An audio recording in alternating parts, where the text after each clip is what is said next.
China is engaged in aggressive influence and financial operations inside the United States as part of a Beijing program to obtain Western technology and influence American policies. Secretary of State Mike Pompeo had said this just a few months ago. I wanted to retouch base on that. Speaking to a conference of National Governors Association in Washington back in January, Mr. Pompeo outlined a multi-pronged effort by the Chinese Communist Party, the CCP, to influence different state governments right here in the United States.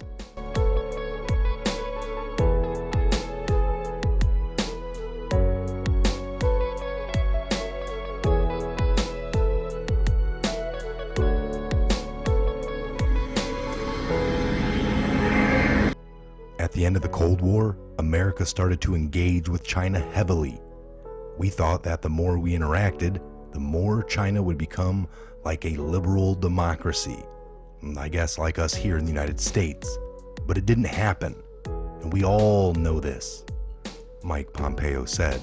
And he went on to say, indeed, under Chinese Communist Party General Secretary Jinping, the country is moving exactly in the opposite direction. More repression, more unfair competition, more predatory economic practices. Indeed, a more aggressive military posture as well, the Secretary of the State said. Now, I got this speech all lined up here to show you. The speech by Mr. Pompeo is a part of a series of presentations on the threat posed by China. Earlier speeches focused on warning Silicon Valley tech companies not to bolster China's military and urging Hollywood to avoid allowing China to politicize its products by presenting the Communist Party-ruled state as a benign power. In Mike Pompeo's remarks, he said he recently was invited to attend a meeting by the governors by a Chinese government front group that promised an occasion for exclusive deal-making.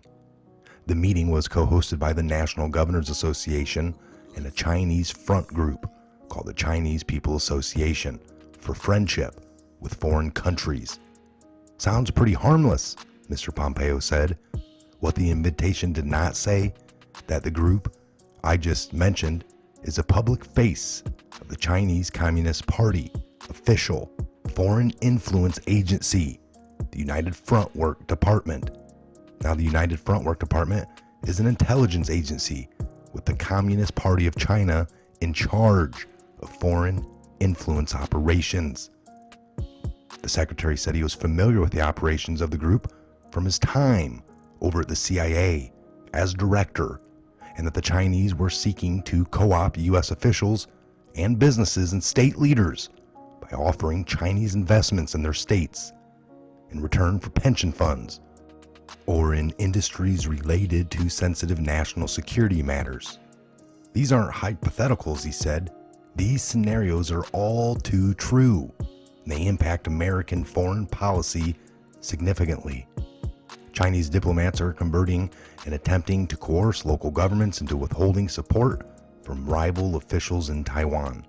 In one case, a Chinese consul general in New York sent a letter to a speaker of the state assembly telling him to avoid engaging in any official contact with the Taiwan, including sending congratulatory messages to the electeds, introducing bills and proclamations for the election, sending officials and representatives to attend the inauguration ceremonies, and inviting officials in Taiwan to visit the United States.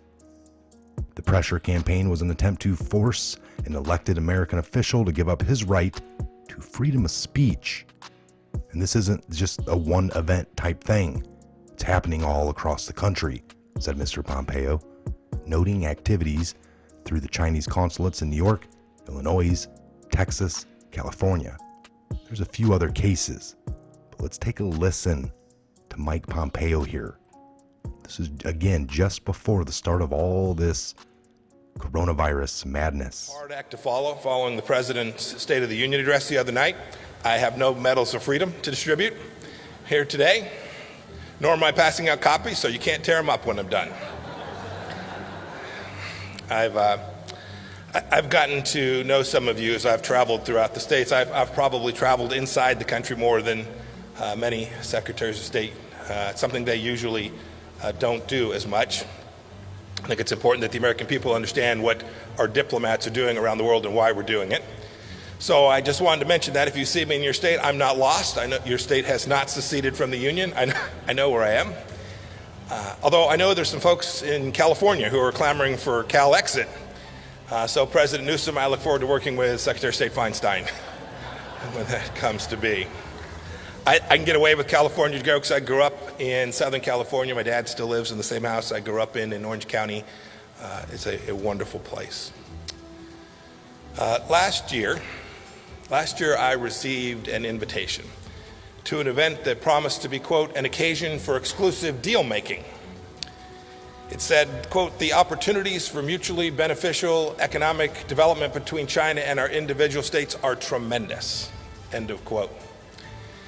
Deal making sounds like it might have come from President Trump, but the invitation was actually from a former governor. I was being invited to the U.S.-China Governors Collaboration Summit. It was an event co-hosted by the National Governors Association and something called the Chinese People's Association for Friendship and Foreign Countries. Sounds pretty harmless. What the invitation did not say is that the group I just mentioned is the public face of the Chinese Communist Party's official foreign influence agency, the United Front Work Department. Now, I was lucky. I was familiar with that organization from my time as the director of the Central Intelligence Agency, but it got me thinking, how many of you made the link between that group and Chinese Communist Party officials? What if you made a new friend while you were at that event? What if your new friend asked you for introductions to other politically connected and powerful people? What if your new friend offered to invest big money in your state, perhaps in your pension, in industries sensitive to our national security? These aren't hypotheticals. These scenarios are all too true, and they impact American foreign policy significantly.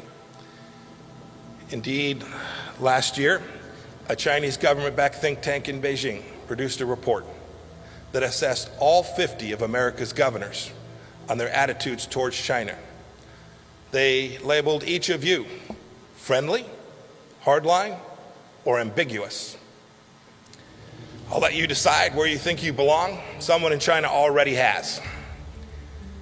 Many of you, indeed, in that report are referenced by name.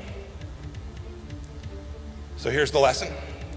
The lesson is that competition with China is not just a federal issue. It's why I wanted to be here today, Governor Hogan. It's happening in your states with consequences for our foreign policy, for the citizens that reside in your states, and indeed for each of you. And in fact, whether you're viewed by the CCP as friendly or hardline, know that it's working you. Know that it's working the team around you. Competition with China is happening inside of your state, and it affects our capacity to perform America's vital national security functions. From Mike Pompeo to China, all the way to Durham and the Ukraine to Australia, we have seen treason, sedition, even down to the state level. Again, I am Michael. This is the Patriot Hour. God bless, Godspeed to each and every one of you. Where we go one, we go all.